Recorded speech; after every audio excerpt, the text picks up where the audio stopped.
Ah, hello. Welcome to my first vlog of October. It's Sunday, the 4th of October, 2020, and I'm taking the opportunity to go through some photographs. One of the pluses of this pandemic at the moment is it's given me, and I'm sure plenty of other people, lots of time to sort of deal with your crap and we moved 23 months ago, and there's still boxes that need to be emptied. And I came across an envelope this morning, and it's got lots of photographs of a show I did. I did a one-man play called Hamlet, Tragedy of a Fat Man, written by Paddy Gormley. And I did it as a two-header with a good friend of mine, Clive Ward, and he did The Fall by Albert Camus, and we had a wonderful time. But going through it was 2002, which is the last time that Brazil won the World Cup. and we did a mini tour for about 2 or 3 years afterwards, and we had a wonderful time. And it just makes me looking at photographs. I'll take this one, for example, this photograph here. I distinctly remember that part of the play, and yet, had you asked me to pick out a certain part of the play that included that scene, I wouldn't be able to tell you. And there's some fascinating, look, absolutely wonderful image of Clive there, and where is it? And the wonderful Kirsty Bennett, who was also our director, but she contributed. Now, I saw a photograph of her somewhere, but they were in dramatic pose there. And I discovered that things are quite reflective when you look at photographs. Some people get very upset because it reminds them of people who have passed, maybe, or of certain events which they want to sort of scrub out.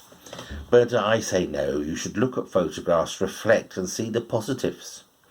And it's October, which means it's only a couple of months and it'll be Christmas.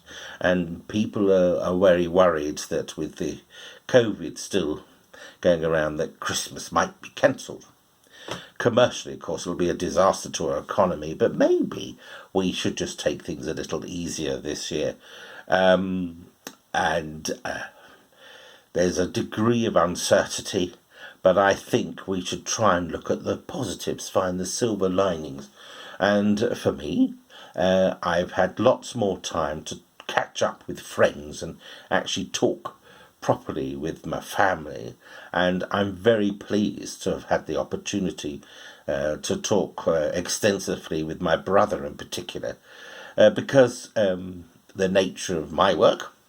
At Christmas, for example, I was never at home because I was in a pantomime or a Christmas show of some sort.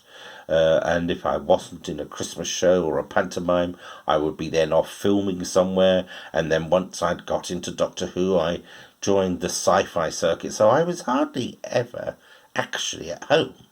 Now, Tony said he quite enjoyed it when I wasn't at home. He used to call it his unsupervised weekends or weeks.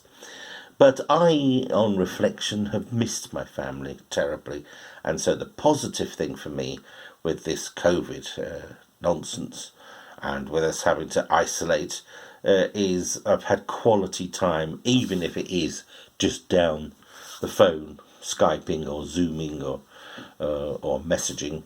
And so that's what I'm going to take from the whole exercise. There's lots of confusion. The government really haven't helped themselves, I think, with what the rules are. But the simple rules that I've taken with this pandemic is just keep your distance. Don't mix with more than 6 people. And that's it. Just social distancing, and only travel when you have to. It seems a little dramatic, but I'm sure if we all followed that rule, then things would calm down and get better quicker. It's clear that we have to wait for a vaccine, and what we have learned is that these vaccines can't be produced overnight. Okay, Donald Trump and his cronies have now been tested positive, which is somewhat ironic, do we not believe? But of course, and our Boris Johnson had COVID and was very close to being terminally dealt with. So it is a serious virus, so we should take things very seriously. But try and be jolly and find the silver lining. So, to all of those friends that I haven't yet got round to, please bear with me. I'm going to be calling you soon.